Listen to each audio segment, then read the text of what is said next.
Y en este segundo bloque, bueno, vamos a hablar de mercados granarios, ¿no? ¿Qué es lo que está pasando? Luego de un boom de precios que se observó hace unos meses atrás, ¿no? Cuando la soja volvió a ese caudal de los $600, incluso lo superó, ¿no? Los $600 a tonelada.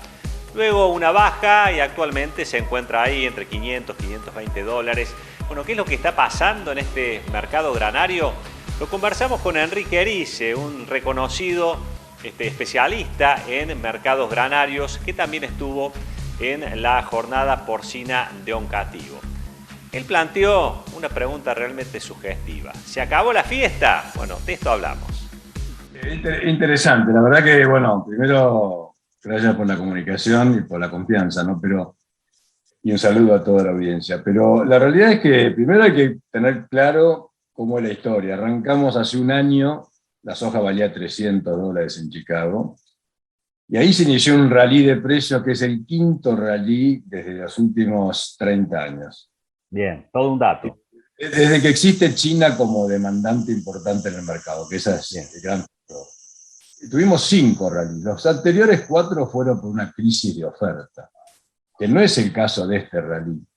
Esta suba de 300 que llegó a 600 y ahora bajó a 500, es una suba por explosión de la demanda, no por una crisis de oferta. No hubo un fracaso económico ni en Estados Unidos, ni en Brasil, ni en Argentina, ni en Europa, ni en ningún lado. O sea, eso es lo interesante. Es la primera vez que tenemos un estallido de precios como consecuencia de una crisis de demanda, una explosión de la demanda asiática liderada por China. Esa es la parte buena. Bien. Ahora, todo subió, y ahí siempre están los fondos de inversión, que es el componente especulativo que tienen todos los mercados de futuros, y Chicago no es la excepción, y los fondos le dieron un tinte especulativo y lo llevaron la soja. Yo diría que hasta los 500, 550, yo creo que era un mercado bastante criterioso. Evidentemente los 600 fue un exabrupto al mercado generado por los fondos de inversión. Y ahí apareció el 14 de junio, fue una semana, la semana del lunes 14 de junio, aparecieron 2 cuestiones que hicieron derrumbar los precios. Ahí arranca la segunda parte de la historia. Una es el anticipo de la Reserva Federal de Estados Unidos, el Banco Central de ellos, que anticipa una suba de tasas, porque en Estados Unidos se verifica una inflación del 0,9% mensual, se habla del 5% anual, entonces el Banco Central de Estados Unidos decide anticipar la suba de tasas. Eso hace que los fondos salgan del mercado y vayan a su hábitat natural, que es el mercado financiero. Y la segunda noticia, que es un verdadero cisne negro, como le llamo yo, es que en Estados Unidos se empieza a poner en duda la política de biocombustibles. En Estados Unidos se utiliza 40% del maíz para hacer etanol, que es un tema discutible, pero viene de hace 20 años. Y de golpe, en el medio de una pandemia mundial, de una situación de hambre bastante generalizada, algunos senadores de ambos partidos, republicanos y demócratas, empiezan a plantear la hipótesis de reducir el corte obligatorio de etanol en la nafta y usar menos maíz, usar menos aceite de soja para hacer biodiesel. Eso fue un verdadero cisne negro que hoy está, y a mí me da miedo. Así que eso cambia un poco la historia. Y todo esto se da, y ahí los valores se derrumban, llegan a perforar los 500, ahora estamos de vuelta levemente arriba de 500, y todo esto en medio del famoso mercado climático. En Estados Unidos se siembran maíz y soja en abril, mayo, junio.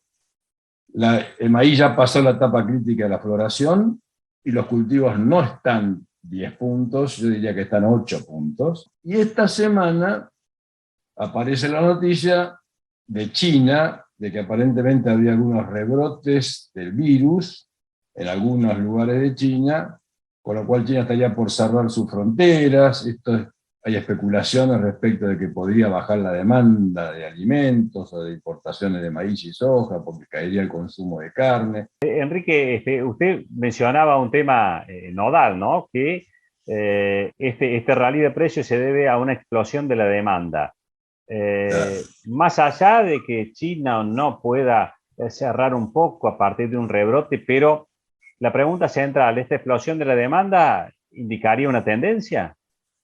Sí, bueno, esa es la pregunta principal. O sea, por eso le digo, ¿cuál es el precio que se corresponde con la fuerza del mercado de hoy? nadie lo sabe, ni yo ni nadie.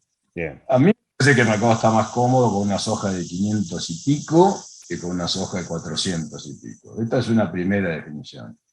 Pero bueno, como dentro de 2 meses se cosecha en Estados Unidos, entonces eso, el ingreso de la cosecha al circuito comercial, se llenan los hilos de soja y de maíz, por más que la cosecha, que los stocks son muy ajustados en Estados Unidos, el motivo que suba, igual va a haber cosecha. Entonces hay que manejar los tiempos del mercado. O sea, lo más probable es que septiembre, octubre, cuando ingrese la cosecha, el mercado esté un poquito más tranquilo, un poquito más cómodo, la oferta se recompone, pero después ya en marzo, abril del año que viene tenemos que empezar a mirar qué pasa en Sudamérica. Y en Sudamérica, Brasil está con una seca feroz.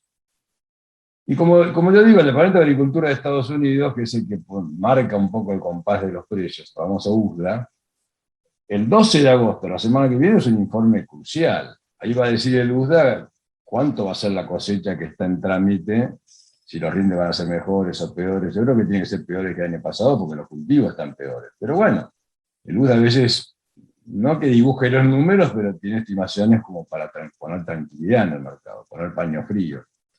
Yo creo que la pregunta del millón es si la demanda vino para quedarse, y yo creo que sí, porque la novedad es que no es solamente China comprando soja, que es la historia que venimos hablando hace muchos años, sino que China ya está comprando maíz, sorgo, para la zona del sur de Córdoba, el sorgo es un cultivo interesante, maíz, sorgo, trigo, cebada, además de soja. Y ahí atrás aparecen esos países conocidos como el sudeste asiático,